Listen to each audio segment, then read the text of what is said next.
Boa noite, pessoal. Sejam bem-vindos à nossa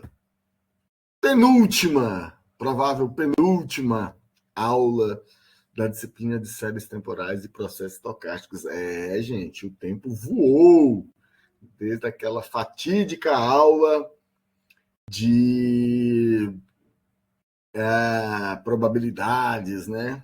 O tempo voou e cá estamos nós quase fechando a disciplina. Então, como eu disse anteriormente, na última aula, depois que a gente começou o tema de previsão de séries temporais, a cada aula a gente ia ver um tipo de previsão de séries temporais cada vez mais difícil, cada vez mais complexo. Até esse momento, todas as séries temporais que a gente viu, que a gente estudou, eram séries temporais univariadas, que é o tipo mais simples de série temporal. É um tipo que, na verdade, raramente... não é raramente não, porque tem muitas séries temporais univariadas importantes. Mas, como nós vamos ver daqui a pouco, dificilmente um processo, seja ele social, seja ele natural, né? Dificilmente um processo ele é medido, ele é influenciado só por um único fator, certo? Então, geralmente, todo processo ele é composto de inúmeras variáveis, ele tem inúmeras dimensões que podem ser medidas, e essas dimensões elas se influenciam. Muitas vezes nós ignoramos um conjunto de informações conjuntas e focamos em uma variável principal de interesse, daí nasce a série temporal univariada, né? Mas na natureza isso não é verdade, certo? Então, isso posto, a gente hoje vai focar o nosso estudo na análise de séries temporais multivariadas. E é aqui onde a brincadeira fica bastante divertida, certo? Qual que é a ideia da análise de séries temporais multivariadas? Nós vamos voltar, dar um passo atrás, e vamos voltar lá em processos estocásticos e definir dois diferentes processos estocásticos. Nós vamos definir o processo estocástico X, que tem um espaço amostral ômega-x e tem um conjunto índice TX. E eu tenho um segundo processo estocástico, que é o processo estocástico Y, que tem um espaço amostral Y e tem um conjunto índice TY. Agora nós vamos partir do pressuposto que esses dois conjuntos índice, o conjunto TX e o conjunto TY, são iguais. Beleza? Então, eu consigo determinar X, os valores, as variáveis aleatórias do processo X a partir do processo Y e vice-versa? Certo? Então, aqui o meu processo X, beleza? Em azul. E aqui embaixo o gráfico do meu processo estocástico Y, em vermelho. Lembrando aqui que o meu conjunto índice TX é igual ao meu conjunto índice TY. Mas aqui, visivelmente, os processos por si só são diferentes.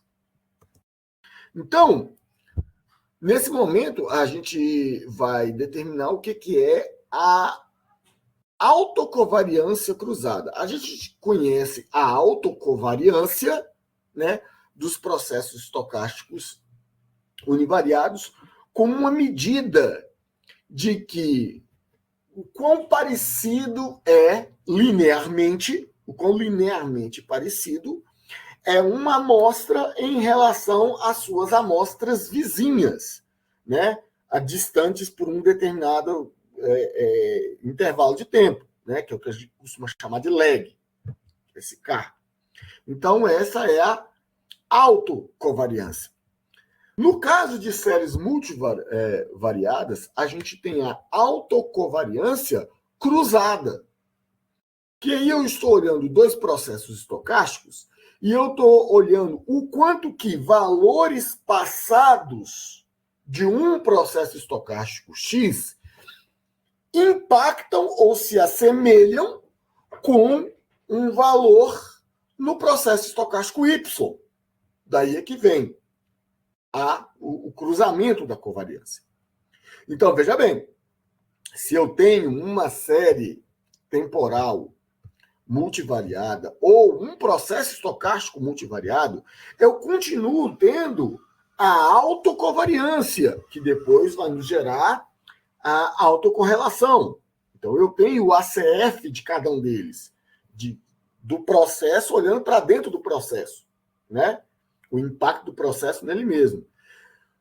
A autocovariância cruzada, que depois vai nos gerar a autocorrelação cruzada, o CCF, ele diz o quanto que um outro processo, valores passados do processo, impacta neste processo.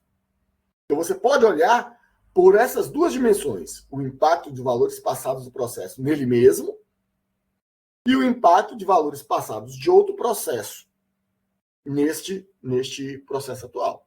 Então, o nosso gama XY aqui é a autocorrelação para o lag K, né, com a distância K, de uma amostra, né, das amostras no tempo T, em relação das amostras do tempo T no processo estocástico X, em relação às amostras do tempo T mais K no processo estocástico Y. E a autocovariância, que vem da covariância normal, que, por sua vez, descende da variância, né? Ela é a média dos desvios em relação à média. Mas veja bem, isso é o conceito, né, da variância. A covariância ela é diferente, porque, como nós vimos lá, a covariância é os valores de xt, a distância das amostras no x no tempo t, em relação ao valor esperado de xt, de x, né? As distâncias de y, t mais k, em relação à média do processo YT mais K. Então, o que eu estou falando? Qual que é o comportamento desse processo estocástico no tempo T e no processo X no tempo T? E qual que é o comportamento do processo Y no tempo T mais K? Isso eu estou tirando a média para entender qual que é a variação, a variabilidade daqueles valores para aquele tempo. E aí eu estou querendo chegar aqui ao valor esperado da multiplicação entre essas duas variações, para entender se a variação de x no tempo t ela é influenciada, ela é covariante, melhor dizendo, com a variação de y no tempo t mais k. E aí, como nós sabemos, essa variação pode ser positiva, essa variação pode ser negativa, ou ela pode ser zero, quando os dois processos, essas duas variações, elas parecem não ter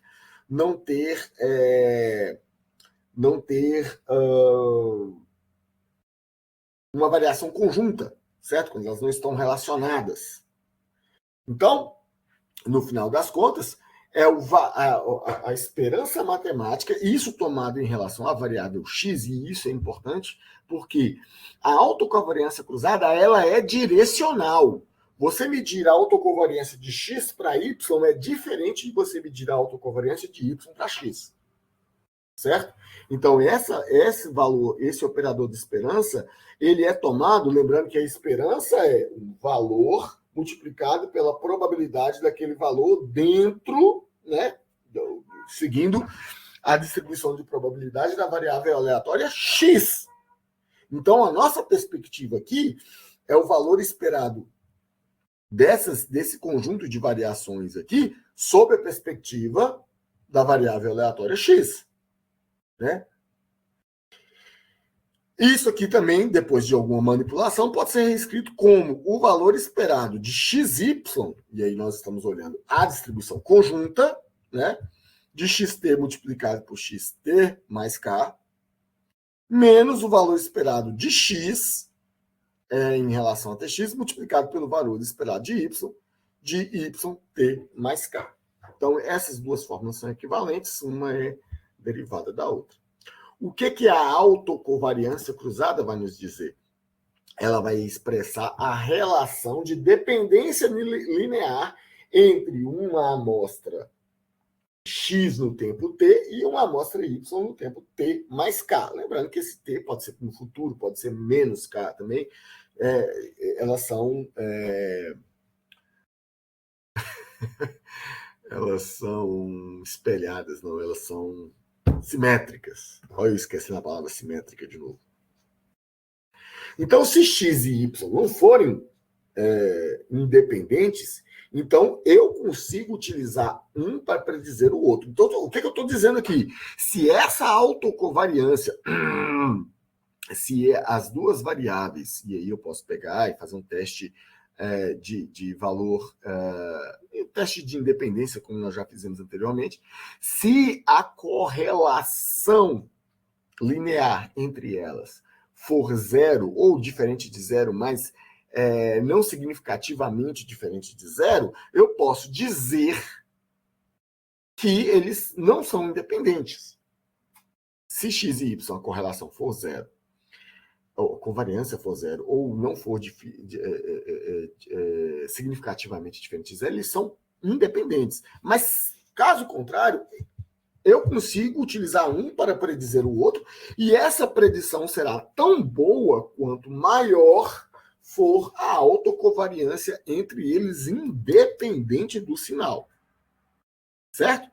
Só para lembrar novamente, essa métrica ela é direcional. Então, a autocovariância de x para y não é necessariamente igual à autocovariância de y para x. Ela pode ser igual se os dois processos estocásticos x e y eles forem muito semelhantes entre si.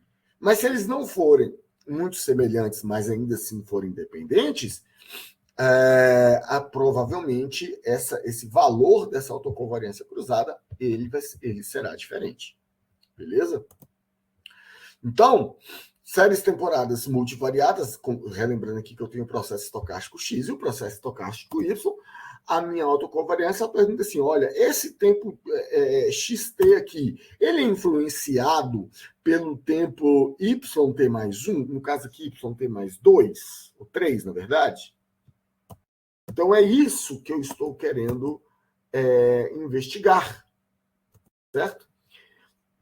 Então, o Rho de XY, ou a função de autocorrelação cruzada, ninguém acaba utilizando o Rho, né? Acaba utilizando o nome CCF mesmo, que é Cross Correlation Function, função de correlação cruzada, que, como todos sabemos, a função de correlação é a autocovariância normalizada entre menos 1 e 1. Beleza? E isso aqui é muito simples, que a gente faz a autocorrelação cruzada de x e y, por leg k, e divide ele pela autocorrelação de x no tempo t, multiplicado pela autocorrelação de y no tempo t mais k. Beleza? Autocorrelação não, gente, autocovariância. Trocando aqui. A autocorrelação de x e y é igual à autocovariância de x e y no tempo k, dividido pela autocovariância de x no tempo t, multiplicado pela autocovariância de y no tempo t mais k. Então, eu normalizo isso aqui no intervalo menos 1 e 1. Então, olha só.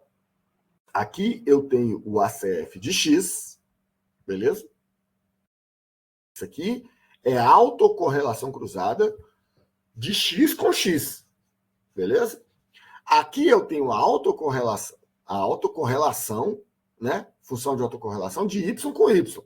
Aqui eu tenho a autocorrelação cruzada de x para y. Olha como eles são diferentes.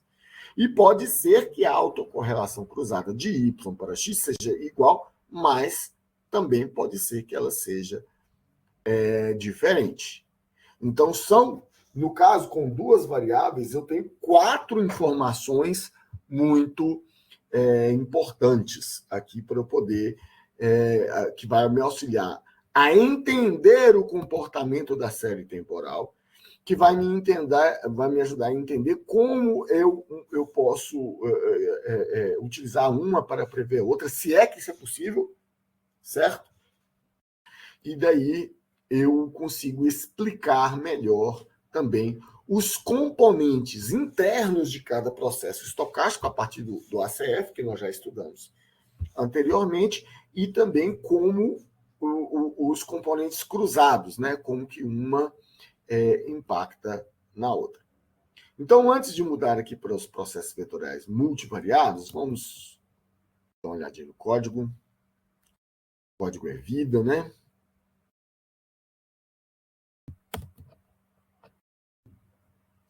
Vamos estudar duas séries temporais novas hoje. Duas ou uma? Duas mesmo.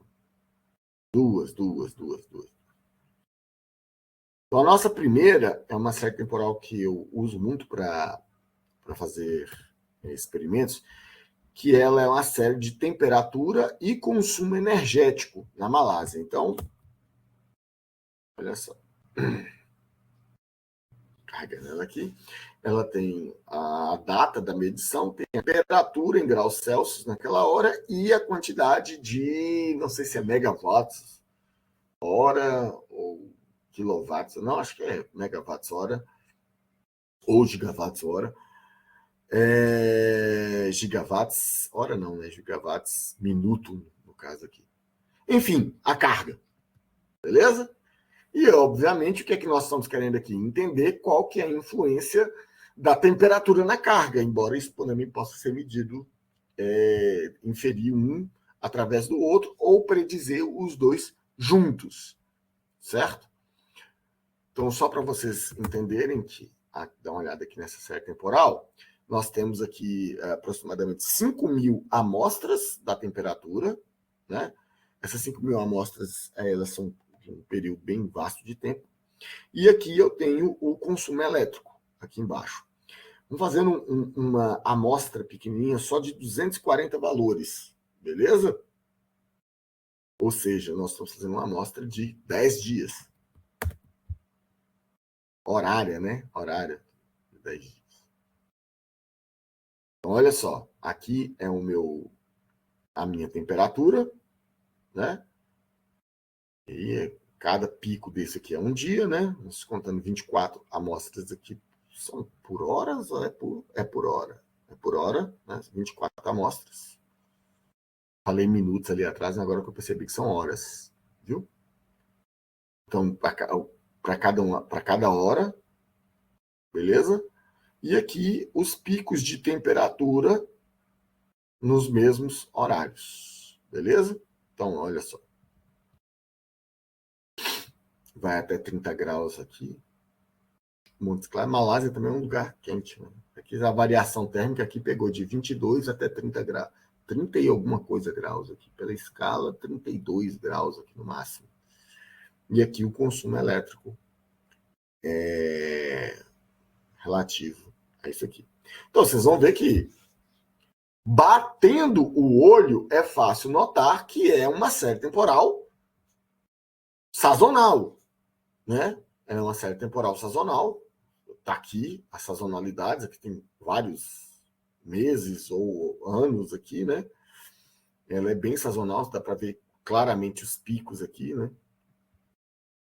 E que parece ter uma correspondência muito, muito direta, né? Linear e direta entre a temperatura e o consumo elétrico. Vamos para a nossa próxima. A nossa próxima ela é um pouco menos fácil. Ela que é uma série temporal de inflação mensal e vendas no varejo do Brasil, né, medida pelo IBGE. Se não me engano, de 2000 até recentemente. Então, eu tenho o IPCA, que é a inflação, né, naquele mês, ela é mensal. Vocês podem ver que ela é mensal. E qual que foi o resultado de vendas do varejo. O que vocês estão querendo medir aqui? Qual que é o impacto da inflação nas vendas do varejo? Então, olha só. Isso aqui é a variação da inflação. Tá vendo? Inflação mensal, que ela fica pipocando, tem uns picos aqui grandes, né? E você tem os picos de venda. Então, você tem aqui os meses do ano, tem meses que estão, que provavelmente é dezembro, né? Esse pico gigantesco aqui, né? E tem uma leve tendência que, ao longo dos anos, até que estabilizou, deu uma queda, continuou. Teve uma queda gigantesca, né? De dezembro. Enfim, o quanto que a inflação aqui, ela impactou no volume das vendas do varejo. É isso que nós estamos olhando nessa série temporal. E tem mais uma série temporal aqui, que é a série temporal de variação do PIB e comércio exterior no Brasil. Também é uma série de PGO. Então, eu tenho aqui o tempo, né? Ela é trimestral, certo? Ela fala qual foi o PIB naquele trimestre, qual foi o volume de importação e o volume de exportações. Então, isso aqui, tá aqui, olha, as variações do PIB, aqui o volume de exportações e aqui o volume de importações. Esse daqui de 3 variáveis, ele é interessante porque a gente pode ver que existe um subconjunto das variáveis, no caso, volume de exportações e volume de importações, que eles parecem estar mais correlacionados do que com essa terceira variável, que é o PIB, que ela vai de valores negativos a valores positivos para esse intervalo aqui. Começa em 96, né? E vai. Nós temos 100 variáveis aqui. Então, nesse período, você vai ver que, a despeito das diversas variações do PIB, o volume de exportações e de importações, ele cresceu continuamente. É uma série com tendência. E esse aqui parece ser uma série razoavelmente estável na média aqui, né? Mas não necessariamente estável. Então, como é que eu faço para calcular a autocovariância? Então, primeiramente, eu vou calcular a variância, todos nós sabemos. Isso aqui, na verdade, não é a covariância natural. Essa aqui nós estamos fazendo uma estimação dela a partir das amostras, certo? Então, eu que não vou ficar repetindo os cálculos, porque vocês estão carecas de ver esses cálculos. Então, eu tenho a variância, a autocovariância e a covariância cruzada, que aí eu pego, olha só, eu tenho duas variáveis x e y e eu tenho aqui o lag que eu quero estimar. Vejo o tamanho de cada uma das amostras, tem que ser iguais, beleza? Eu pego qual que é a média amostral de x, qual que é a média amostral de y, que é o meu estimador amostral do valor esperado, certo? Aqui eu crio um vetor de zeros, né, que, com o tamanho da amostra aqui, só para poder já deixar preenchido. E aí, nesse vetor, eu vou fazer o cálculo, aquele cálculo da sequência das variáveis aleatórias, menos a média, né? E aqui eu tiro a média para fazer o estimador também do valor esperado. Então, o que eu estou fazendo aqui? Estou basicamente repetindo esta fórmula aqui do meio. Beleza? A média de x menos a média e y deslocado no tempo k menos a média de k. Isso aqui, lembrando, sempre fazendo aproximações amostrais. Então, isso aqui é a covariância cruzada. Qual é a diferença da autocovariância e covariância cruzada para o ACF e o CCF? É porque eu calculo a autocovariância, né? E depois eu calculo a variância daquela variável. A autocovariância é a autocorrelação é a autocovariância dividido pela variância. É a mesma coisa para a autocovariância. Eu calculo a variância de cada uma das variáveis isoladamente, certo? E divido aqui. Aqui eu tenho até uma raiz quadrada. Eu me lembro do porquê dessa raiz quadrada aqui. Era para eliminar efeitos de... Eu vou lembrar e falo para vocês. Efeitos do tamanho do módulo das duas variáveis. Beleza? Que podem ser significativamente diferentes. Aqui eu só tenho uma função que plota o ACF e a que plota o CCF. Se eu não me engano, eu já expliquei ambas. São funções muito simples aqui também, né? Tem o ACF aqui, CCF, para cada lag possível. eu passo o lag máximo que eu quero e vou calcular o lag para cada um deles, depois eu só ploto no gráfico. Então, bem simples. Todos esses cálculos que a gente já viu aqui, desde as primeiras aulas, então a gente evoluiu de variância para autocovariância, para depois, hoje, covariância cruzada e as versões normalizadas deles. Aqui só está faltando correlação, né? Que é a variância normalizada. Então, vamos pegar aqui na Malásia. Eu vou pegar na Malásia, eu vou ver o ACF de cada uma das variáveis e depois vou ver a correlação cruzada entre elas, certo?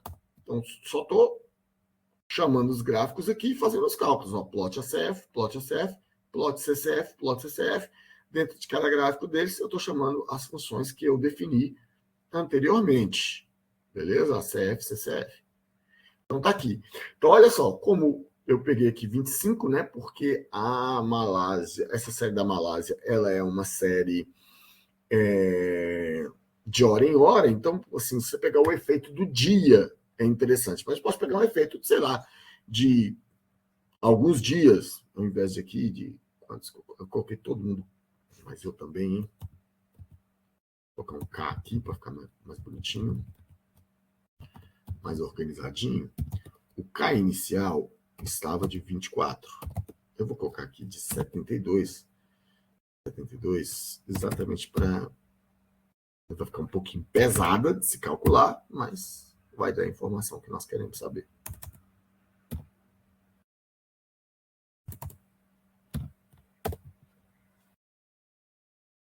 Vai ficar um pouquinho mais lentinha. Aí.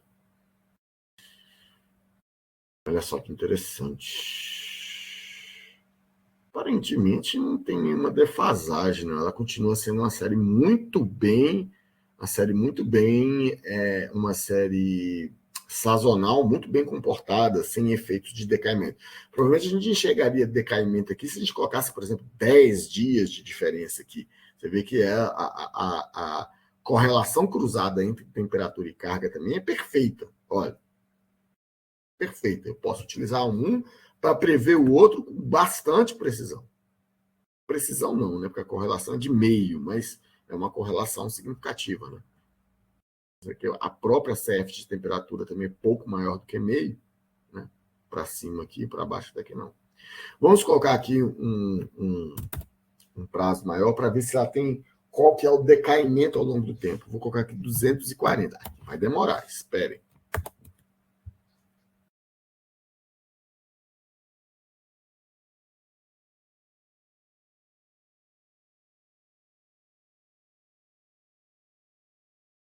Aqui, olha, um decaimento mínimo aqui do ACF de temperatura, tá vendo? Decaimento mínimo. Mínimo. O comportamento cruzado de temperatura com carga também é muito estável. Tem um decaimento, se tiver aqui, é bem pequeno, né? Ao longo de 10 dias. De carga, parece que a cada... Vamos contar os picos aqui. 1, 2, 3, 4... Não, isso aqui cada bichinho desse aqui é um dia, parece. Nós pegamos uma onda, qual que é o de 24 mesmo? Agora esqueci. Só para contar quantos vales aqui, porque parece que ele tem um efeito de semana aqui, tá vendo? Se eu tiver certo, isso aqui vai ser o sétimo. 1, 2, 3, 4, 5, 6, 7, exatamente. É o efeito semana, tá aqui, ó. O efeito semana. Então, por que esse efeito semana é interessante a gente contar esse pico aqui? Porque, por exemplo, no caso de consumo de energia elétrica, o consumo de energia elétrica dos domingos ele é muito parecido, de um domingo para o outro, né? De uma quarta-feira para outra é muito parecido, entendeu? Mas, por exemplo, o consumo de uma terça-feira e de um domingo é diferente. Então, isso fica muito claro aqui por esse salto aqui de 7 dias. Então, essas são informações muito interessantes para a gente avaliar quando a gente está olhando o ACF e o CCF. Então, aqui para mim está ótimo, olha, super bem comportado. Vou voltar aqui para 24 horas, para a gente olhar no detalhe. Né? Aqui, de pico a pico, às 24 horas. Né? Bom, agora vamos ver o de inflação e varejo. Vou adotar a mesma coisa aqui. Esse K inicial aqui é de 25. Ele colocou 24 também é uma série horária. Horária? Não, isso aqui é mensal, isso aqui. Então, tocar 12 meses para a gente investigar inicialmente, tá?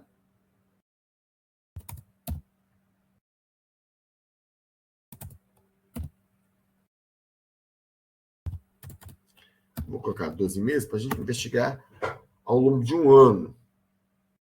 Então, você vê que a inflação ela é um processo autorregressivo.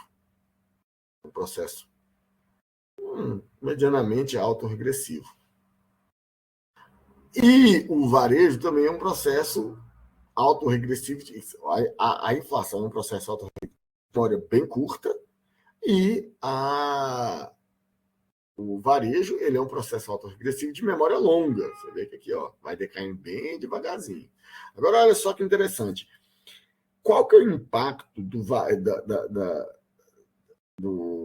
varejo na inflação? Ele tem uma correlação negativa, entendeu? E a mesma coisa do varejo na inflação. O varejo influencia na inflação? Desculpa, o contrário. A inflação influencia no varejo? Influencia de forma bem sutil aqui para baixo. Né? E o varejo influencia na inflação também de forma bem sutil, um pouquinho mais agressivo, mas bem sutil, para baixo. Então, olha a diferença entre as funções de autocorrelação e autocorrelação cruzada. A interpretação direta disso aqui é que talvez a inflação não seja uma preditora tão boa assim para o varejo. E vice-versa. Essa informação bem clara aqui. E que se uma sobe, a outra desce. Por isso que está a correlação com o sinal invertido aqui. Mas como boa parte da correlação aqui ela é baixa, ela é pequena, né? Só que no lag 4 meses depois é que tem a mesma coisa. 6 meses depois tem um impacto notável aqui de uma variável na outra. Vamos ver o PIB, o comércio exterior?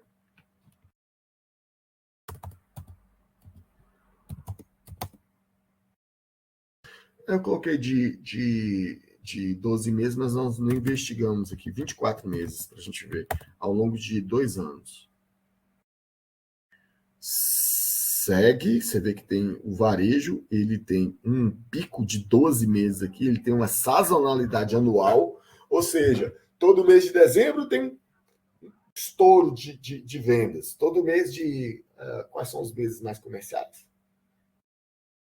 Natal, fim de ano e o que mais? Dia das Mães? Páscoa? Alguma coisa assim. Ou seja, proximidade de datas comerciais. É o efeito anual, né? A sazonalidade anual aqui no varejo. Agora, a inflação, ela não parece ter um processo que tem uma grande... Ela tem um momento aqui, também tem um pico de 12 meses aqui, que provavelmente está correlacionado aqui com o varejo, né? E só que ele não é nada assim muito expressivo, ele é bem pequenininho. A priori, o comportamento principal dela é ser autorregressivo. Agora, quando a gente olha o cruzado entre os dois, você já vê aqui um pouco mais evidente a questão desses dois picos aqui de sazonalidade, né? Que é de 6 meses, basicamente, a diferença entre eles. O ano, né, o de 12 meses está aqui, acaba não influenciando, mas a cada 6 meses, né, eles têm um impacto aqui e negativo entre as duas variáveis. Então, bora dar uma olhada aqui no comércio exterior. Vou começar com 12 meses também.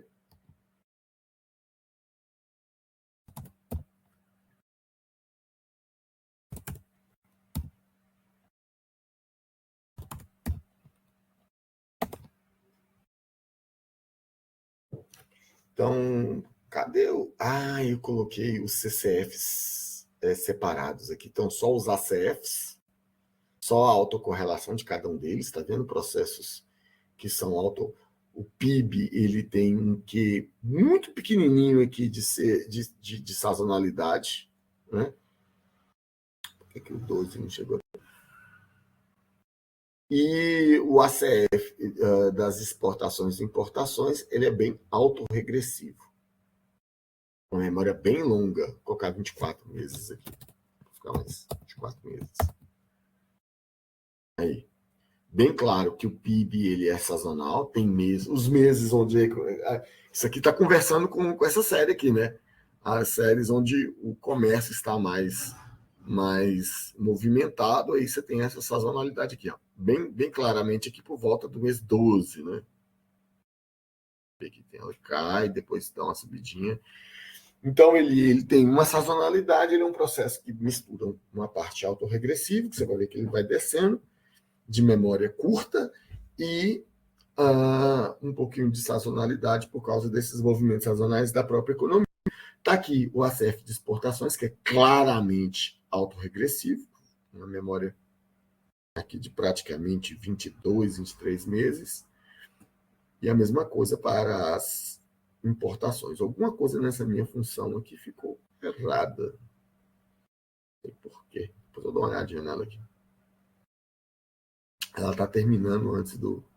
Mas eu pedi foi para 24 mesmo. Está em 25 aqui. Deve terminar aqui. Enfim. Agora vamos ver as correlações cruzadas entre as variáveis. Olha só que interessante aqui. Qual que é a correlação entre o PIB e a exportação? Mais uma vez, negativo e autorregressivo. A autocorrelação cruzada de PIB e importação, mesma coisa. Negativo, autocorrelação negativa, autorregressivo de memória curta. E olha a autocorrelação de importação e exportação. Diretíssimo autorregressivo de memória longa. Certo? Então, aí a gente consegue enxergar o quanto que... aqui eu poderia inverter, né? Colocar as variáveis no sentido contrário, para ver como que eu fiz esse outro gráfico. Eu vou fazer mais um gráfico aqui, vou inverter a ordem para ver se na outra direção elas permanecem iguais ou se elas ficam diferentes. Então, exportação versus PIB.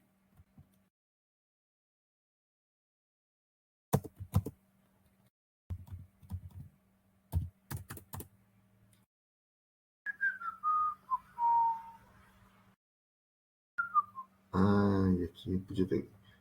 Eu vou deixar esse 24 aqui só para não ficar gastando mais tempo do que o necessário.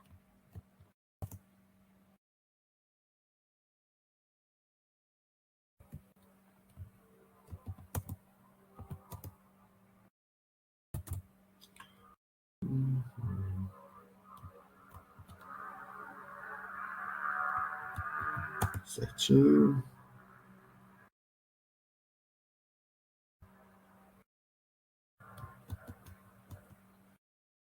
Beleza, importação versus exportação. Vai ficar assim. Bora.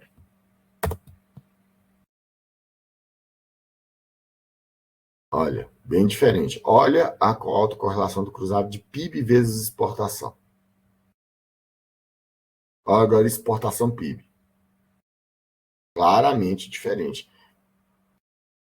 Você vê que a exportação tem muito mais impacto no PIB do que o PIB na importação. E vice-versa. Olha aqui a importação versus PIB. As sanções são bem diferentes entre si. Agora, exportação e importação, como era previsto, eles são bem... a autocorrelação cruzada entre essas duas ela é praticamente simétrica, né? Mas a autocorrelação de exportação para PIB e de importação para PIB, ela não é simétrica. Né? Ela é bem assimétrica, os dois gráficos aqui estão mostrando exatamente isso. Beleza? Agora vamos voltar lá para os slides. Uma vez que a gente já compreendeu a importância e a utilidade aqui da autocorrelação, da autocovariância e autocorrelação cruzada, a gente já pode pensar em processos vetoriais e multivariados. Então, só um minutinho.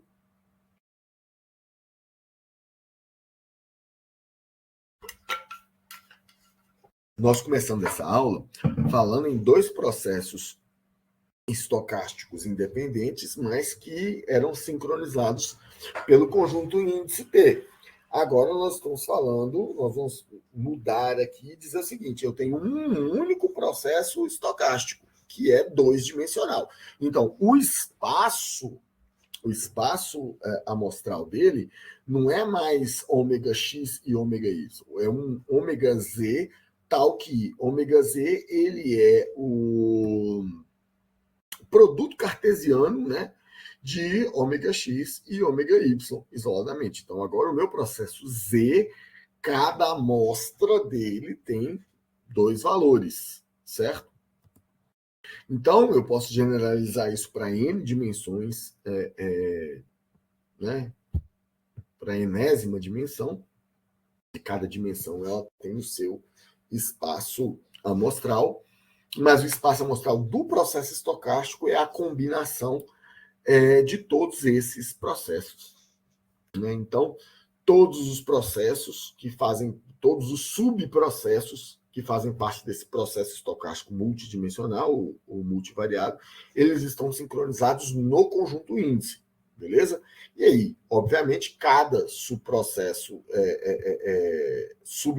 estocástico tem sua própria CF e cada par de processos ele tem sua autocorrelação cruzada. Então, na medida que você cresce aí, o número à medida que você acrescenta variáveis, o número de autocorrelações cruzadas dobra. Né? Porque aí ele vai ter uma correlação cruzada para cada par de variáveis. Certo? Então, isso é muito, porque, e aí a gente já está colocando impedimentos aqui para a gente pensar que se eu tenho duas variáveis, eu tenho duas CCFs, dois gráficos de CCF para analisar.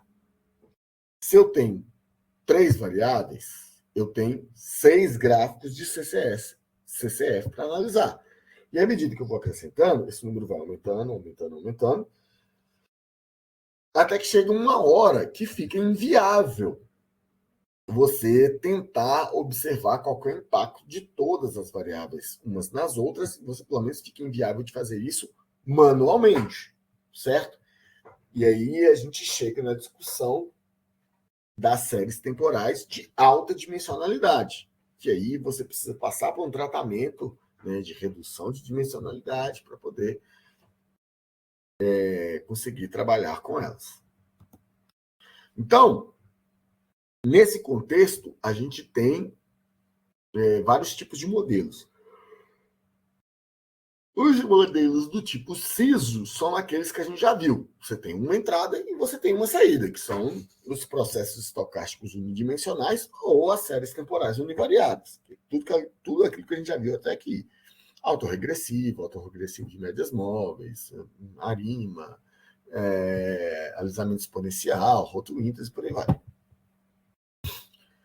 O próximo que a gente vai ver aqui agora é quando você tem múltiplas variáveis de entrada e só uma variável de saída. É o MISO, Multiple Input, Single Output, que você tem processos estocásticos que são unidimensionais, mas eu tenho um conjunto de outras variáveis auxiliares, que eu chamo de variáveis exógenas.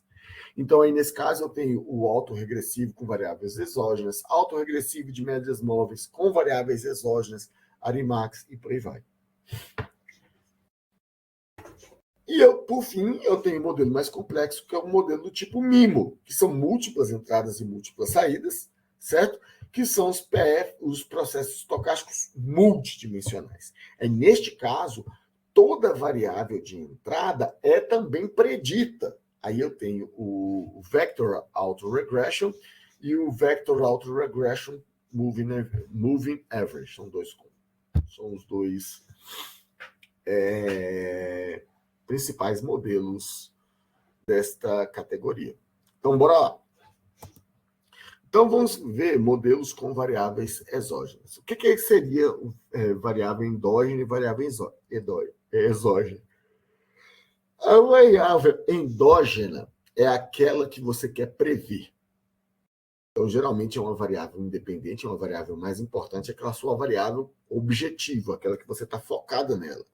Então, você considera ela a mais importante e você pode utilizar outras variáveis que podem ser medidas fora do processo, mas que você acredita que vão contribuir para a previsão dessa variável principal, que é a variável endógena. Então, a variável principal que você quer prever é a endógena, e as outras séries temporais auxiliares, as outras variáveis auxiliares, a gente chama de variáveis exógenas. Beleza? Então, fica a variável endógena como a variável dependente, digamos assim, né? E as outras variáveis exógenas, como você não vai prever elas viram variáveis independentes. Certo? Vamos dar um exemplo simples disso aqui. Aquela série que a gente estava trabalhando na aula passada, que é a série de passageiros, de passagens aéreas, né, no número de passageiros. Vamos supor que você fala assim, cara, será que eu consigo ver, por exemplo, o valor do dólar? Eu quero correlacionar o valor do dólar com o número de passageiros. Aí você pega a série temporal da cotação do dólar, por exemplo, né, para aquela época, o valor da moeda, e tenta ver se, via o CCF, se essa variável ela ajuda a explicar o aumento do número de passageiros. Entendeu? Você pode utilizar inflação, você pode utilizar N outras séries temporais que a princípio não estão correlacionadas, mas que podem ter algum impacto na variável exógena que você está olhando. Então, essas outras séries temporais a gente vai considerar séries temporais exógenas, certo? E a variável que você está querendo prever é a sua variável endógena. Então, todos os modelos em que você tem uma variável principal, onde você quer prever, e um conjunto de variáveis acessórias, são os modelos X. Esse X aí vem exatamente de exógeno, né? Então, você vai criar um modelo que ele vai prever a sua variável endógena, mas ele vai utilizar toda a informação, não só da variável endógena, mas também das variáveis exógenas. Beleza? Então, você tem o modelo ARX. O que é o modelo ARX? Autoregressive with exogenous variables, ou autoregressivo com variáveis exógenas. Você tem aqui, para prever a variável endógena y no tempo t, você vai ter aqui um conjunto de termos que são os coeficientes multiplicados pelos lags anteriores da variável endógena, mais um outro conjunto de coeficientes multiplicado pelos valores, os lags da variável exógena. Certo?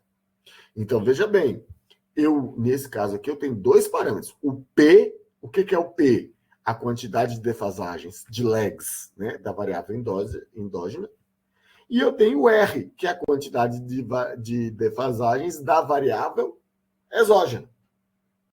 E aí, aqui você está considerando só duas, né? Você poderia ter vários R's, né, com várias variáveis exógenas aqui, cada uma delas com o seu conjunto de coeficientes, mas nós não vamos chegar a tanto, não. Vamos trabalhar aqui com duas variáveis e tá ótimo. Beleza? Então, mesma coisa, do mesmo jeitinho que a gente modelou o processo autorregressivo lá na nossa aula de modelos preditivos, né?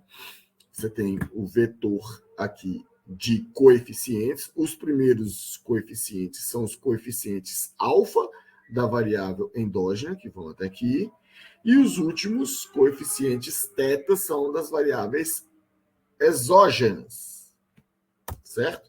Então, todos os meus alfa vão com as variáveis endógenas e todos os meus θs com as variáveis exógenas, beleza?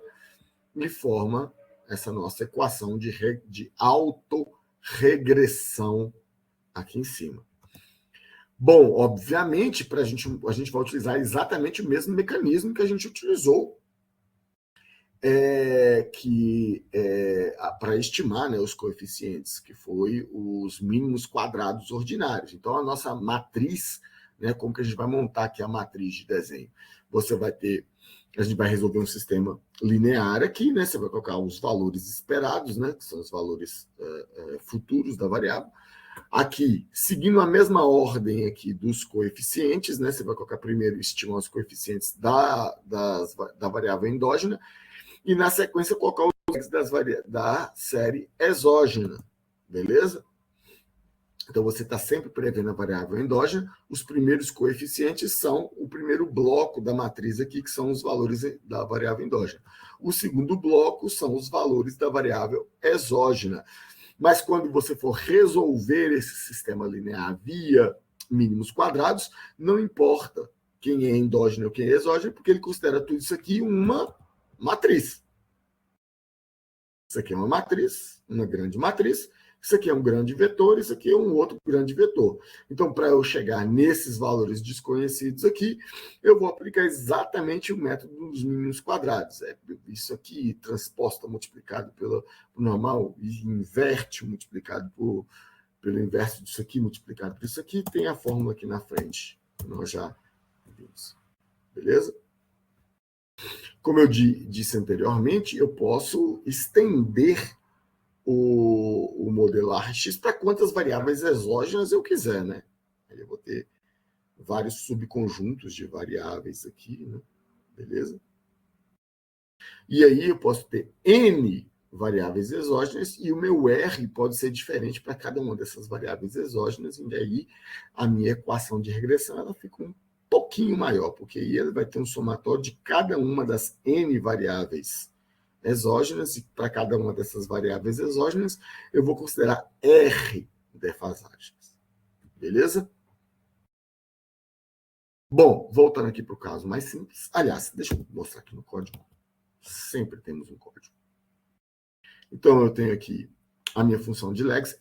Vocês podem voltar na aula de previsão de séries temporais, que vocês vão ver essa função aqui, ela que calcula a nossa matriz, a matriz não, ela calcula a matriz de defasagens e calcula o vetor, né, de valores esperados. Isso para uma variável. Então, nós temos aqui os lags, nós temos o ajuste do autorregressivo, beleza? Que aqui vem o método dos mínimos quadrados, como eu disse, é a minha matriz X transposta multiplicada por X, e isso aqui eu inverto, depois eu multiplico pela transposta de X multiplicado por Y. Beleza? Então, isso aqui, o resultado são os meus coeficientes do modelo autorregressivo. E aqui é só o uso do modelo autorregressivo. Aqui, eu estou fazendo a versão para a RX, onde eu tenho a variável endógena, a variável exógena, e aqui o meu K. Beleza? Que é o número de legs diferentes de X para o K. Então, ele vai calcular aqui uma matriz de zeros, que depois eu vou preencher, e aqui a minha variável exógena. Então, para cada uma das endógenas, eu pego o K, que é a ordem do modelo. Nesse meu caso aqui, eu estou considerando N, cada uma das variáveis, exatamente. E cada uma das também, ou K é igual, viu, gente? Eu estou pegando o mesmo número de legs da variável endógena e da variável exógena. Está aqui, ó, e menos K. Beleza? E aqui eu montei essa minha matriz. Aqui, com os valores endógenos primeiro, os valores exógenos depois. Ok? Essa função legx aqui faz isso. O meu RX não tem nada de diferente, porque a única coisa que vai mudar de diferente aqui, gente, é a montagem da matriz. Como eu disse anteriormente, a única coisa que muda aqui é porque, por exemplo, no modelo RX só tem essa primeira parte. No modelo AR só tem essa primeira parte. Só tem essa primeira parte. No modelo RX, além dessa primeira parte, tem as variáveis exógenas. Mas a resolução desse sistema linear aqui, via mínimos quadrados ordinários, é o mesmo. Então, essa parte não muda em nada. Está aqui. Então, essa parte não muda em nada. Então, está aqui a resolução do sistema linear. Ah, mas isso aqui está diferente disso aqui. Esse arroba aqui, gente, é a mesma coisa desse dot, ok? Não tem problema nenhum. Não se desesperem. Eu tenho um dot, dois dots, três dots, que é o dot product, né? Então, tá aqui os arrobas. Então, transposta de x multiplicado por x, inverto essa matriz, multiplico a matriz inversa pela transposta de x multiplicado por y. É o OLS, que a gente chama, né? Ordinary Least Squares, mínimos quadrados ordinários. Bom, aqui eu tenho o modelo de previsão, a RX. Aqui, vocês estão vendo que eu estou chamando RX para poder fazer o cálculo dos resíduos e fazer aquela segunda parte que nós vemos lá de médias móveis, né? Pega os resíduos, dos resíduos faz as médias móveis e, enfim, calcula. Então, está aqui. O ARX está aqui. Vou calcular aqui os coeficientes, parâmetros. Aqui eu tenho as variáveis endógenas, as variáveis exógenas. Eu tenho o meu primeiro conjunto de coeficientes, o segundo conjunto de coeficientes. O y está aqui. Ele vai calcular todo mundo. Está aqui. Leg x. Cadê o leg x? Aqui. Coeficientes menos 0,1.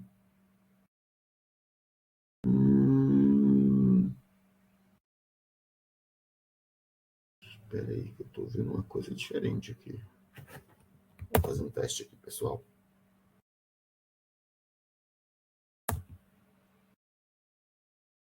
Ah, tá. É porque aqui eu estou retornando também estou retornando o sigma. Aqui, ó. Junto com os coeficientes, eu estou retornando o sigma. Então, esses coeficientes estão os dois coeficientes aqui, o das variáveis endógenas e das variáveis exógenas, tá certo? Eu estou saltando esse último aqui porque o segundo parâmetro, que é o sigma, que eu estou utilizando aqui depois para fazer o intervalo de confiança de 95%. Está aqui. Beleza. Agora fez sentido. Então, por que eu não separei os coeficientes dos dois? Aqui eu estou calculando os dois coeficientes, eles estão no mesmo negócio, no mesmo vetor. E aqui eu utilizo o legs para poder montar, né, a matriz, aí eu faço o cálculo em bloco de tudo que está naquela linha da matriz, que são as endógenas e as exógenas, multiplicado pelos coeficientes, que também estão no mesmo vetor, os endógenos e os exógenos, exatamente nesse formato aqui, Beleza, tudo certinho. Então, eu estou pegando um conjunto de treino aqui, da Malásia. Vou pegar o P igual a 2, então ele está pegando dois legs para trás da variável endógena e da variável exógena. Ele vai ajustar aqui o meu modelo RX. Vou mostrar aqui o conjunto dos parâmetros. Olha aqui meu conjunto dos parâmetros. Ele tem 4. A minha ordem aqui é 2, mas por quê? São 2 legs da variável exógena, 2 legs da variável endógena, 2 legs da variável exógena. Aqui.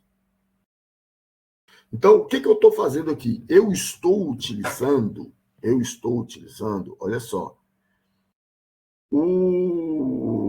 a carga, desculpa, eu estou utilizando a temperatura, beleza? A temperatura para prever a carga. Entenderam? Carga elétrica. Estou utilizando a carga elétrica, load, como variável endógena e a temperatura como variável exógena, ambos com P, lags. Beleza? Com 2 lags. Poderia utilizar 12 aqui. Acho que não vai ficar tão bom, não. Mas bom, bora ver. 12. Na verdade, eu acho que fica até melhor. Melhor mesmo. Considerando aqui que, ó, a minha variável prevista, os valores previstos, e em preto os valores reais. Ficou bem mais ajustado. Bem mais ajustadinho. Vamos ver o conjunto de parâmetros aqui. Então, se eu estou utilizando 12, ele tem que ter 24 parâmetros aqui. 12 para as variáveis endógenas e mais 12 para a variável exógenas. Bem ajustadinho, gostei de ver aqui. Poderia fazer o contrário. Poderia inverter aqui. Vou colocar aqui. Coisas que a gente pode fazer, né? E não faz. Endovar. Endógeno. Aqui está como load. E a var exógeno. Exógeno. Aqui está como temperature.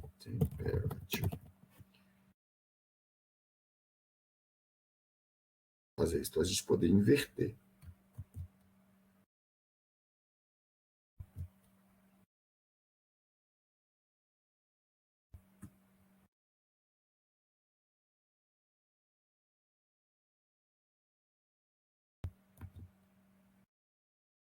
Fazer experimentos. Qual que é a parte boa da gente poder trabalhando com ciência de dados, com dados no computador? Poder fazer experiências, né? Poder mudar os parâmetros, ver como que se comporta. Senão não tem graça. Vamos inverter aqui agora. Eu vou colocar a temperatura como variável endógena e carga como variável exógena. A minha esperança é que não seja tão boa, que carga não seja tão bom para prever temperatura como temperatura é para prever carga. Mas eu errei redondamente. Olha aí. Parece bem ajustadinho. Embora, olha, a variância é muito maior, né? Você vê pela largura do intervalo aqui.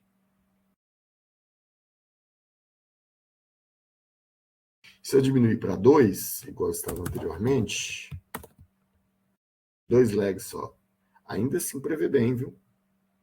Você tem uns errinhos maiores aqui, bem graúdos, mas no geral prevê bem. Modelo bem mais econômico em termos de parâmetros e bem ajustado. Bem ajustadinho mesmo, errou. E muito engraçado eu não ter colocado aqui, depois eu vou colocar as métricas para poder avaliar a qualidade dessa predição. E aí eu deixo isso para vocês fazerem, pegar aquelas métricas que nós estimamos, né? MAP, NRMSR, MSE, o erro direcional e entre outras, e avaliar esses modelos aqui, porque elas são muito importantes na hora de escolher o modelo, né? Você vai variar aqui o número de lags, vai variar as variáveis endógenas e exógenas e ver qual que é o erro, né, para cada variação dessa. Um exercício interessante que eu deixo para vocês. Mesma coisa que nós vamos fazer aqui agora é com o modelo de inflação e varejo aqui.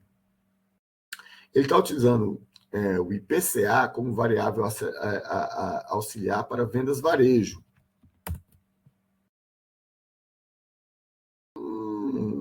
Tem um erro bem considerável aqui, né? Olha só. Um erro bem considerável aqui. Isso aqui ele está utilizando um lag de 12. Sei lá, o lag 2. Nossa, errou pior ainda. É lag 24. É porque essas duas variáveis, ó, não é um bom modelo. IPCA não é um bom preditor de vendas no varejo. É o que a gente viu lá na análise, né, quando a gente olhou o CCF, né, autocorrelação cruzada, a gente viu que não era tão bom preditor do outro assim, não. Certo? Eu não vou fazer essa inversão aqui também das variáveis endógena e exógena, a gente ainda tem muita coisa para ver. Vou deixar esse exercício para vocês brincarem aqui, inverterem as variáveis. E vamos ver aqui o comércio exterior, aqui eu estou trabalhando exportação como um preditor do PIB. Funciona razoavelmente bem. Aqui o predito em vermelho e o PIB, mas vamos dar uma olhadinha aqui se eu colocar 12 meses. Não, piorou, mas piorou muito. Piorou, mas piorou abrupto. Isso aqui também em trimestres. Vou ter colocado 4.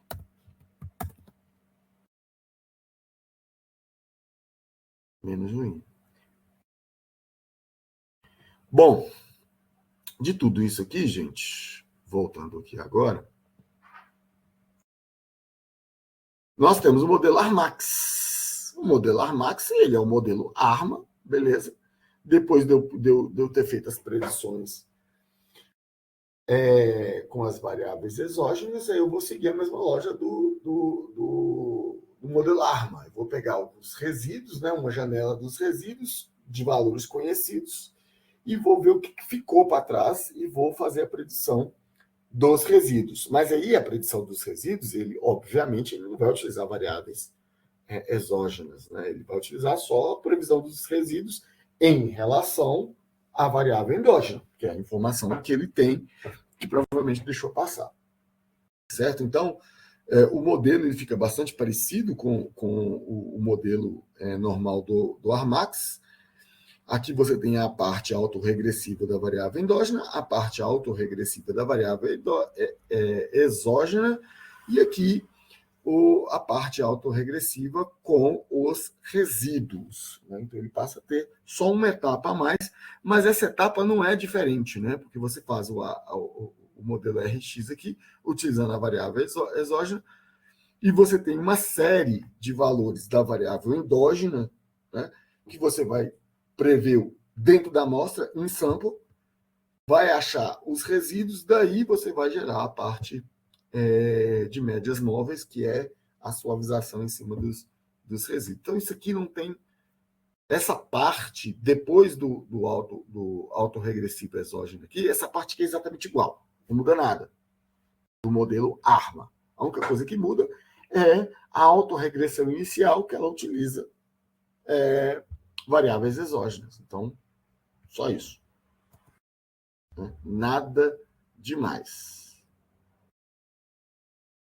Aqui é só uma diferença para o modelo ARMA com N variáveis exógenas, né? Também não muda nada do conceito anterior, só muda a parte central da nossa equação de regressão, que ela vai ter o somatório de N variáveis exógenas, cada uma com R lags aqui no meio. Tirando isso, todo o resto é exatamente igual. Bom, até então a gente tinha visto séries univariadas com variáveis exógenas, certo? A série temporal ela é univariada e eu acrescentei outras variáveis para servirem para melhorar, né, a previsão dessa minha variável de interesse. Séries multivariadas são um conceito diferente. Aí eu tenho múltiplas séries temporais simultâneas e todas elas são endógenas. Todas as variáveis são endógenas. Todas elas são preditoras, todas elas são preditas. Certo?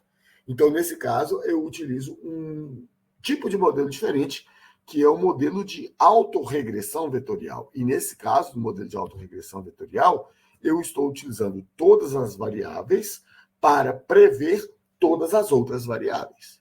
Então, eu não tenho um vetor de A ideia não é ter um vetor de coeficientes, mas uma matriz de coeficientes. Então tá, gente. Então, como eu ia dizendo,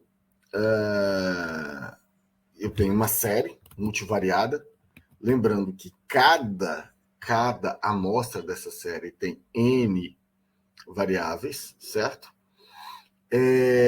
O VAR, ele é uma generalização do modelo autorregressivo, né? Só que ele é um modelo mínimo, ele tem múltiplas entradas e múltiplas saídas e todas as variáveis são preditas e preditoras.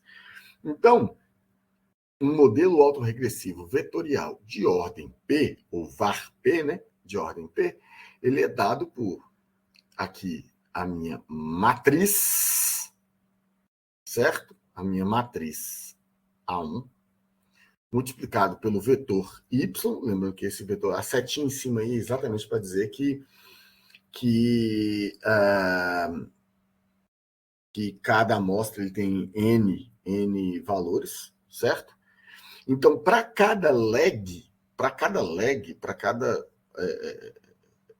defasagem da série temporal multivariada, eu tenho uma matriz de coeficientes. Então, se eu tenho um modelo VAR-P, eu tenho P matrizes, certo? E obviamente, né, cada matriz, cada uma dessas matrizes, ela é uma matriz quadrada com o número de ordem n, né, o número de variáveis. Então, por exemplo, um modelo VAR1 só utiliza um lag, né, ele vai ter uma única matriz de coeficiente para multiplicar o último valor da série temporal multivariada. Então, se essa série aqui ela tem tamanho 2, né, uma série temporal bivariada, eu tenho uma matriz de coeficientes de ordem 2, né? E aqui estão o vetor com as duas variáveis para o tempo t menos 1, gerando os dois valores preditos para o tempo t, certo? Se eu tenho o VAR2, então eu vou ter duas matrizes. Então, eu tenho a primeira matriz é do tempo t menos 1, a segunda matriz é do tempo t menos 2, para cada uma delas. Então, a matriz aqui, ela vai estar considerando na diagonal, isso é uma coisa muito interessante de se explicar, nessa matriz de coeficientes, que a diagonal principal, ela está contando, né? Ela está carregando a informação da autorregressiva endógena para cada variável, né? Quanto que cada variável no passado está contribuindo para o valor futuro. E os valores fora da diagonal principal são as interações entre as variáveis. Lembrando que se o CCF ele é simétrico, né, entre as duas variáveis, provavelmente esses dois valores aqui também serão simétricos. Do contrário, serão valores diferentes. Lembrando que cada uma dessas variáveis carrega os efeitos para aquele lag, para aquele momento no tempo. Ter várias variáveis, cada uma delas carregando os efeitos para cada instante de tempo. Para variar, nós também utilizamos o método dos quadrados ordinários, o LS, né? E a gente está resolvendo esse sistema linear aqui. Y igual a x para variar, né? Voltando. Só que agora, y ela é uma matriz de ordem n, né? T menos P. E aí, cada linha, ela é uma matriz, porque se no modelo anterior a gente estava sempre prevendo o próximo, né? Então ela tinha um vetor, um vetor coluna, desculpa, cada linha era um valor esperado naquele tempo. Só que nossa variável agora ela é multivariada. Ou seja, para cada instante do tempo eu tenho inúmeros valores, certo? A meu x aqui, ela é uma matriz linha contém os valores das N variáveis para cada uma das P defasagens, certo? E A é uma matriz N vezes NP, cada um dos legs, dos coeficientes. Lembrando que os legs ficam todos ajustados lá. Então, a matemática é exatamente a mesma. X transposta multiplicado por X, a inversa disso aqui, multiplicado por X transposta Y. Então, fica basicamente isso aqui. Eu tenho... Esse aqui é o meu modelo autorregressivo vetorial. Quando eu monto a minha matriz, y é igual a x, você vai ver que as duas matrizes de coeficientes, elas formam as duas matrizes de coeficientes separadas aqui, elas formam uma única matriz de coeficientes concatenados aqui, certo? E cada leg que eu tenho, eu vou ter todos os valores, né, dos tempos de cada sequência dos valores concatenados aqui, certo? Então, por exemplo, aqui eu tenho de ordem 2, aqui eu estou pegando 1, 2, 3, 4 no tempo, 4 tempos distintos, né? 4 amostras distintas, esse conjunto de valores, que é y vetorial t e y vetorial t menos 1, para prever y vetorial t mais 1. E aí, a mesma coisa com defasagens diferentes, para prever os valores diferentes. Então, aqui fica fácil, né? Aqui já está o sistema montado, eu vou fazer, basicamente, o OLS para chegar nessa minha matriz aqui.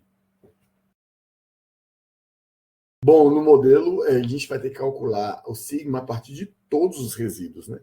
Então, você vai pegar, ao invés de ser só a variância, porque só tem uma variável, você está prevendo só uma variável, né? Tanto no AR quanto na RX. No VAR, você está prevendo várias variáveis. Então, você tem uma matriz de covariância. Eu vou mostrar aqui agora. Eu vou mostrar o código. Então, vamos para as séries multivariadas, que aqui eu tenho a função que monta os legs vetoriais, que faz aquela questão que eu mostrei para vocês, né? Eu monto uma matriz, o número de variáveis é n, t o número de amostras, né? O número de tempos que vai ser utilizado. Eu monto essa matriz cheia de zeros, porque depois eu vou preencher ela. Lembrando que para cada um dos tempos, para cada uma das ordens, eu vou ter que pegar todos os valores e empilhá-la, né? Colocar na sequência. Isso aqui vai montar o meu x, o meu y, obviamente.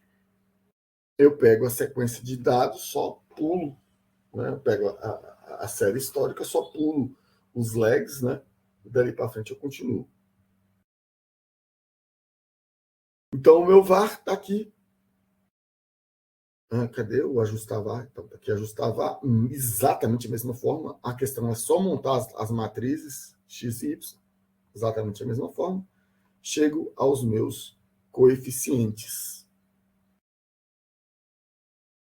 E depois eu só utilizo os coeficientes, né, os parâmetros e os dados. Eu utilizo essa mesma função legsv para poder montar só o x que me interessa, porque o y não me interessa. O x, com o x, eu utilizo os coeficientes para gerar os valores estimados. Se eu estiver fazendo um varma aqui, eu vou aqui calcular os resíduos, certo? Mas eu não vou entrar nesse mérito aqui agora. Só para mostrar que eu tenho aqui como é que o legsv funciona, né? Eu tenho essa matriz aqui, ó, de duas variáveis. Eu coloquei 1, 1, 2, 2, 3, 3, 4, 4, 4, 5, 5, para ver como é que fica a matriz lá quando eu monto com a ordem 2. Eu monto os dois primeiros tempos, 2, 1, 1, 2, 2, depois 2, 2, 3, 3, 3, 3, 4, 4. Deixa eu mostrar o y aqui. Como eu utilizo os dois legs para prever o terceiro, então o meu y já começa no 3, no 4, no 5. Por que eu não estou colocando 5 aqui? Porque eu sempre estou prevendo um para frente e eu preciso desse último aqui para poder prever, para poder calcular os resíduos no modelo Varmo, por exemplo. Bom, vamos utilizar esses códigos que nós vimos aqui na previsão da malásia. Agora, nós estamos utilizando as duas variáveis juntas. Eu vou ajustar aqui, separei um conjunto de treino e um de teste, vou ajustar o modelo VAR, em P12, a ordem é 12, né? É uma ordem bem grande, diga-se de passagem. E vamos ver o que ele me entrega aqui no final. Olha só. Aqui é o resultado do modelo Varma, do modelo VAR, de 12, de ordem 12. Então, se eu pegar aqui parâmetros, olha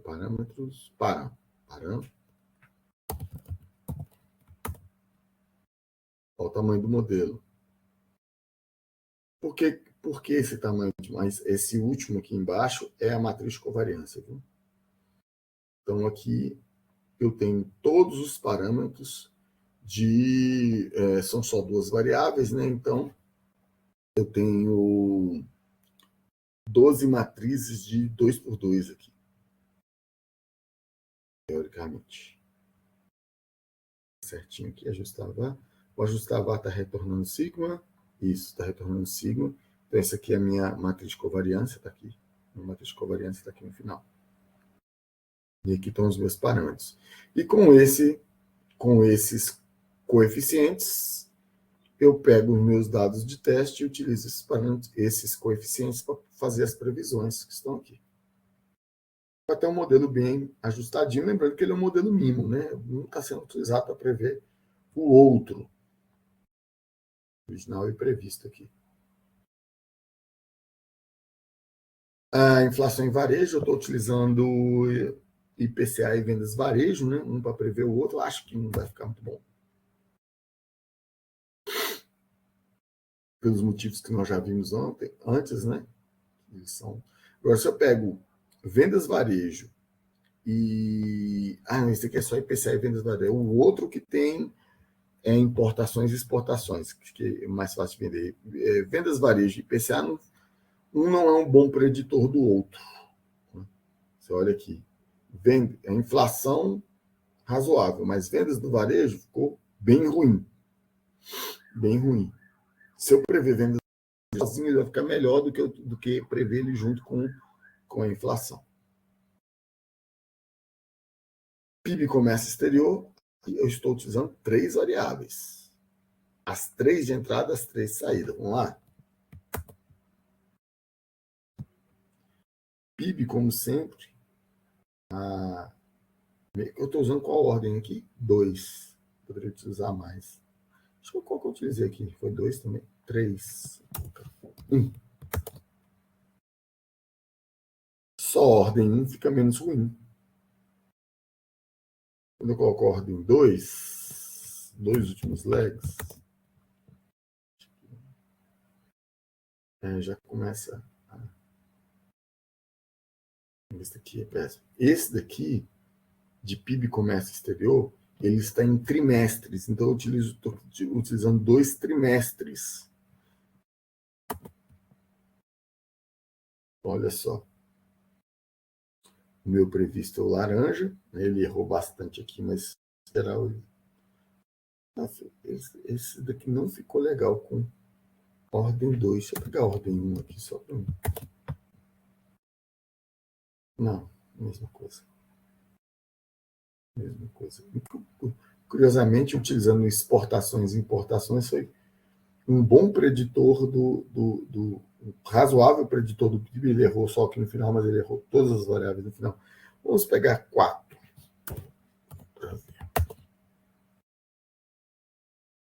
Eu estou totalmente contrário ao que diz o ACF dessa série, que o 4 lá já, se não me engano, ele já perdi a memória. Então, acho que 1 ficou melhor. Só uma defasagem. Só pegar o último valor. Foi pelo menos melhor, não. Ficou menos ruim, digamos assim. dos modelos aqui. Você vê que você tem modelos que são, quando os dados são bem correlacionados, né? Ele fica bem, um modelo bem interessante, mas quando os dados são pouco correlacionados, um tem pouca informação para contribuir com o outro, os modelos multivariados eles não são tão maravilhosos aqui. Deixa eu ver uma coisa aqui. Vou pegar 8. Estou exagerando aqui nisso. Não, péssimo. Pior deles. O 1 ainda foi melhor. Esse aqui que é mensal, por exemplo, poderia ter pego 12. O modelo é enorme. E não ficou tão... Ficou menos ruim do que estava anteriormente. Olhando aqui, ficou menos ruim, apesar desse erro bem crasso aqui, mas ele está menos ruim do que o modelo anterior. Obviamente, eu estou me favorecendo do quê? Dos picos aqui, que são a sazonalidade de ano. Aí fica mais evidente que ele está explorando aqui as correlações de anuais, a sazonalidade anual aqui para prever uma e a outra. Ficou bom. Melhor do que o modelo anterior. Bom, como eu disse anteriormente, isso aqui eu vou deixar para vocês brincarem um pouquinho. Então, o modelo VMA é que ele faz o quê? A média móvel, né, moving average, dos resíduos de todas as variáveis. Né? Isso aqui é bem chatinho de fazer, então não muda muita coisa. Ele vai fazer a predição dos valores, de todos os valores de todas as variáveis, calcular aqui os resíduos de todas as variáveis, e daí fazer um modelo autorregressivo, que também é um outro VAR, né? Só que para prever esses resíduos. Né? E aí você gera o modelo VMA ou o modelo VARMA. O modelo VARMA, ele vai pegar o VAR aqui, prever todas as variáveis, calcular os resíduos de todas as variáveis, calcular um outro modelo que tenta prever os resíduos de todas as variáveis, somar os dois, beleza? Achar a matriz de covariância dos resíduos, vai retornar as predições e a matriz de covariância para cada uma das variáveis. Beleza? Cada uma das variáveis não, para as variáveis. Então, esse é um modelo muito mais complexo, né? Muito mais trabalhoso do que difícil, propriamente dito. Porque não tem nada aqui que a gente já não tenha visto anteriormente. Certo? Só uma questão de implementar mesmo. Qual que é a questão de tudo que nós vimos aqui agora? Bom, a gente tem todos esses modelos. A gente viu lá as métricas raiz do erro quadrático médio. A gente tem erro percentual médio, certo? Mas agora, como é que eu avalio esses modelos? Lembrando que variáveis diferentes têm domínios diferentes, têm universos, espaços amostrais diferentes. Um bom exemplo disso é vir aqui em temperatura, vamos lá nisso. Temperatura, olha o espaço de valores e olha o espaço de valores de carga. Então, eu não posso simplesmente calcular o erro desse modelo como sendo a média, né, a média dos erros das duas variáveis. Não dá, porque, obviamente, o erro da carga vai prevalecer sobre o erro da temperatura.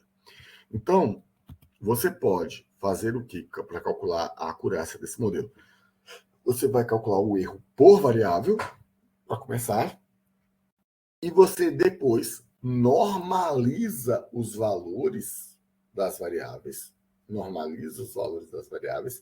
para calcular o erro médio geral. E aí, quando todas as variáveis você conseguir normalizar os valores de todas as variáveis, aí você consegue tirar a média dos erros. Certo? Para você achar um erro médio geral do modelo, que é um pouco menos específico do que o erro médio por variável. certo? Mas jamais tente fazer o erro médio geral sem normalizar os valores das variáveis, porque aí, obviamente, o erro de uma vai engolir o erro da outra. E a mesma coisa se aplica para análise de resíduos. Quando você vai fazer o estudo da qualidade de um modelo desse, você vai fazer análise de resíduos para cada uma das variáveis, se for um modelo multivariado, né? Se for um modelo ARX, obviamente você vai fazer só da análise.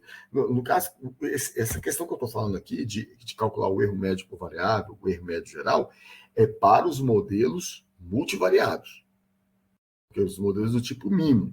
Porque no modelo ARX, Armax e por aí vai, você está prevendo uma só variável. Então você consegue calcular o erro usando as mesmas ferramentas que a gente já conhecia antes. Mas no caso dessa, que tem múltiplas saídas, aí sim você precisa calcular o erro individual de cada uma das variáveis e fazer uma análise de resíduos para cada uma das variáveis. Porque pode ser, e nós acabamos de ver isso lá nas demonstrações de código, que o modelo esteja muito bem ajustado para uma das variáveis, mas ele esteja desajustado para outra variável. Certo? E aí serve para você até avaliar o equilíbrio, né, entre os modelos. Pode ser que uma variável seja muito mais fácil de predizer do que a outra, né? Que as variáveis não estejam correlacionadas umas com a outra. Uma não consegue ajudar a prever a outra, né? Uma seja fácil de prever e outra nem tanto. Então, você precisa fazer, qual que é o ideal? Fazer a análise da série temporal, ver qual que é a autocorrelação séries individuais, as correlações cruzadas entre as variáveis, né? E ver, estudar quais são os lags significativos ou não. Qual que é o problema disso? O problema disso é quando a dimensionalidade da série temporal começa a ficar muito grande. Aí a gente entra num outro universo, que são as séries temporais de alta dimensionalidade. E aí, as séries temporais de alta dimensionalidade, a gente chega nesse universo quando você chega para fazer essa análise que nós fizemos aqui, que é uma análise linear, né? E todos esses modelos são lineares, sei lá, 5, 7 variáveis já são muitas variáveis. Entendeu? Você vai ter um número gigantesco de autocorrelações para olhar. A partir de um determinado número, a gente já fala assim, cara, é melhor você fazer a redução de dimensionalidade. O que é a redução de dimensionalidade? Ver se realmente todas as variáveis são necessárias. Você pode cortar algumas variáveis ou pode passar por um processo de projeção, como, por exemplo, o PCA, né, que ele vai reduzir o número de variáveis num universo menor, e você trabalha fazendo a previsão daquelas variáveis transformadas e faz a transformação inversa depois. Né? Isso para citar um modelo que também é linear, que é o PCA, mas você tem inúmeras outras possibilidades de métodos não lineares para lidar com variáveis com séries temporais de alta dimensionalidade. Né?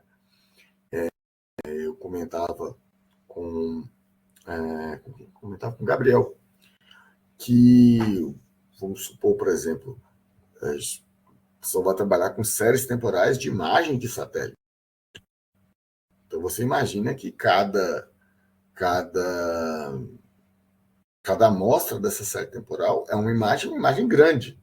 Então, não dá para fazer correlação pixel a pixel. Eu tenho que pegar aquela imagem ali e fazer transformações nela para poder trabalhar com métodos de embedding, deep learning, né? Transformar ela para um universo mais gerenciado, trabalhar nesse universo e depois fazer a transformação inversa. Então, trabalhar com séries temporais de alta dimensionalidade, ele está um pouco fora do escopo dessa disciplina. Ela está mais próxima do escopo da disciplina de Deep Learning, das disciplinas de inteligência computacional, redes neurais e por aí vai, porque aí você começa a ver uma série de técnicas que se afastam um pouco dessas técnicas tradicionais que a gente costuma ver aqui, que são técnicas muito calcadas lá na estatística. Quando a gente vai trabalhar com séries temporais de alta dimensionalidade, a gente já começa a ver com muita inteligência artificial. Inteligência artificial que, por sinal, é uma ferramenta indispensável para as séries temporais que a gente vai ver na nossa próxima aula, que são as séries temporais não lineares. E aí não tem por onde muito fugir desse tipo de modelo, que são os modelos NAR, Non-Linear Autoregressive. Mas isso é tema da nossa próxima aula e eu encontro com vocês lá. Obrigado, gente.